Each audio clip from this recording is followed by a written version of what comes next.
And if I told you that Lewis Hamilton, with only some races in Ferrari, already detected a problem that could sabotage the entire SF-25 season? What if that defect was hidden under aerodynamics in the car's very architecture? The Great Britain 2025 prize was not just a new stop in the Formula One calendar. It was the scenario where Lewis Hamilton, with just some races aboard the Ferrari SF-25, discovered a fundamental crack in the design of the car. At first glance, the results may have seemed promising for the Tifosi. Hamilton finished 4th, while Leclerc did it in 6th position. But beyond the added points, the track sensations and the words of the 7-time world champion traced a much more worrying diagnosis. From the first day of activity in Silverstone, the car showed a double face. In dry conditions during free training, Hamilton marked the best time in the FP1 and was 3rd in FP2. These records fed optimism within Ferrari's box. However, the illusion faded rapidly in classification, where both Hamilton and Leclerc were overcome by both McLaren, being relegated to the 3rd row. And all that, with differences that were already beginning to be uncomfortable. More than 3/10 in a layout where Ferrari had opted strong with new suspension and aerodynamic load configurations. But it was during the race, when the sky of Northamptonshire offered its usual mixture of intermittent clouds, clear and drizzles, where the true fragility of the SF-25 was exposed. The car, which was dry seemed controllable, became unpredictable. Hamilton explained it with 2 words that repeated several times before the press: slalom and instability. According to him, each curve became an unpredictable sequence because the rear train did not behave consistently. He moved, reacted late, or directly did not respond. And in slow curves, where precision is required most of the front axle and good traction when leaving, the car simply did not turn. The lack of consistency was evident not only in the pilot's sensations, but also in the data. During the race, the car had difficulty maintaining an optimal temperature in rear tires, and the change of compounds during the pit stops worsened the situation. Each lap became a survival effort for Hamilton, which came to qualify the day as one of the most difficult of his career, which is not a small thing considering his vast career. Leclerc's case was not encouraging either. While Lewis struggled with rear instability, Charles faced his own ordeal. Problems with brake temperature, strategy errors, and an erratic telemetry that prevented him from fully trusting the decisions of the wall. It was a perfect storm for Ferrari, where 2 of the most talented pilots of the grill could not talented what the car did not offer in terms of mechanical confidence and dynamic stability. This Grand Prix, beyond the results, was a mirror that returned to Ferrari an image that could no longer ignore. Lewis Hamilton, even in the process of adaptation, not only reached his partner's competitive rhythm, but exceeded it in certain phases. And he did it while raising his voice about a defect that was not just a matter of sensations, but a structural symptom of the car. Silverstone was not a step forward. It was a attention call. A notice from within the cockpit of one of the most experienced pilots in the history of Formula One. This car has a deep problem, and if it is not solved soon, the season can escape in your hands. The root of the problem that Lewis Hamilton has identified in the SF-25 is not simply a matter of subjective sensations at the wheel. What is behind is a technical complexity that compromises the very base of the design of the car. In this second block, the true Pandora box opens. A rear suspension architecture that, far from offering stable advantages, has exposed a series of limitations that directly affect the dynamic behavior of the car, especially in changing conditions and in low-speed curves. Ferrari's choice to use a pull rod-type rear system, a solution that prioritizes the rear aerodynamic package by allowing a narrower body in the diffuser area, seemed, in theory, a risky but calculated bet. However, in practice, this configuration has created a serious height control problem. What Hamilton and Leclerc have lived in the race are not simple adjustments of adjustment. It is the result of an unstable platform that loses structural rigidity when it is most needed. And that, in modern Formula One, is a capital sin. This suspension system compromises the car's ability to stay within an optimal operating window. In simpler words, if the track is too cold, if there is side wind, if the car enters a curve with a different load than the ideal, the SF-25 loses balance.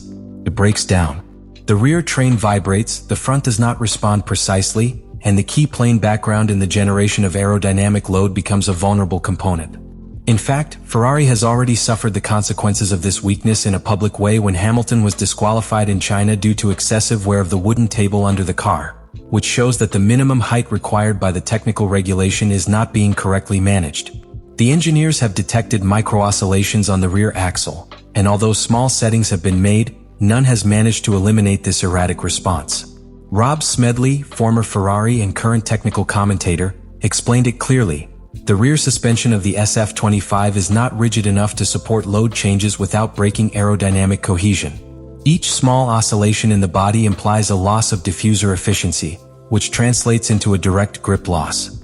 In addition, this situation is aggravated when the car enters the braking and rotation phase, a critical transition where any imbalance amplifies the subwiring, prevents a natural rotation of the car and deteriorates the rear tire compound.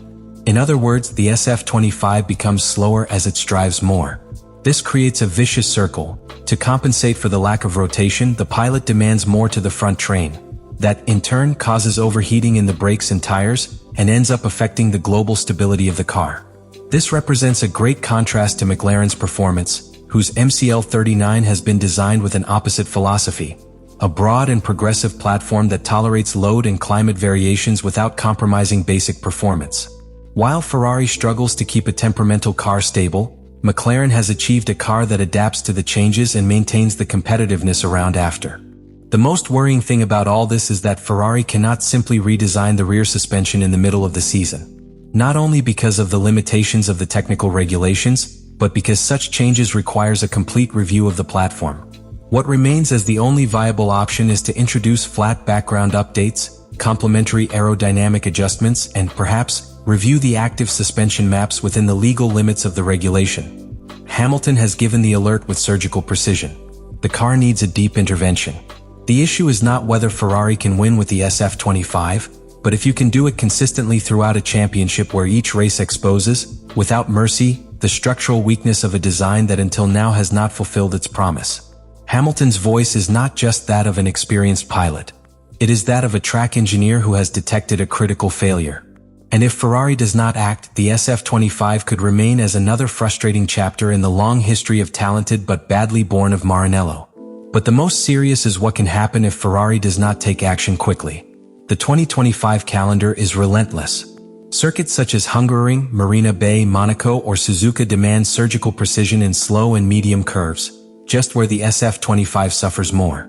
If the team does not find a solution before reaching these tracks, the car will become a ballast and Ferrari will be completely out of the fight for the title before reaching the second half of the year.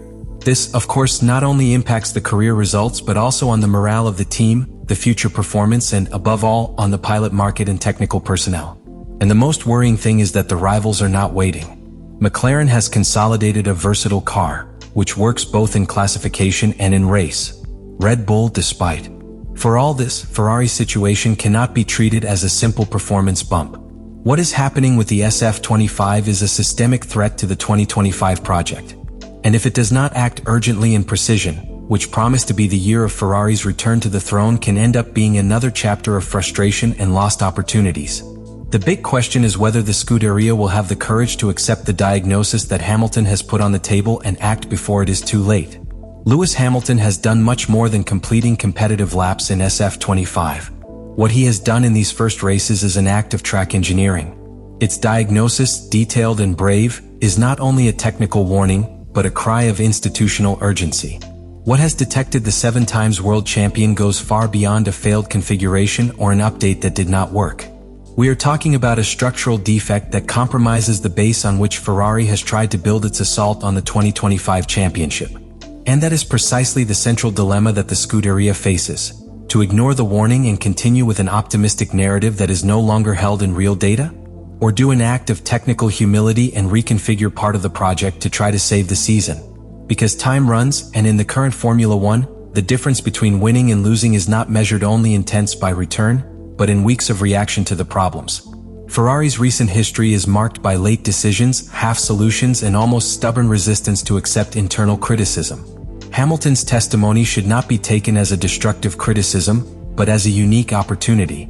Not every day a pilot with Lewis's experience, capable of detecting a platform-level defect with just a few weekends at the wheel, launches a public warning with such detail and clarity. But if they decide to make up the symptoms, hide the problems under superficial data, or blame the pilots of instability, the outcome will be the same as we already know. Disappointment, frustration, and a new season of lost opportunities. Ferrari has talent in his ranks, both in the garage and on the track. Will Ferrari be willing to rebuild part of its technical architecture mid-season?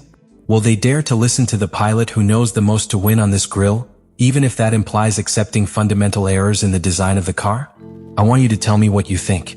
Do you think Ferrari is in time to correct this course? Or are we seeing once again how a historical team stumbles with the same past stones? Should Hamilton press more from within, even at the risk of tensioning your relationship with the team? Leave it in the comments.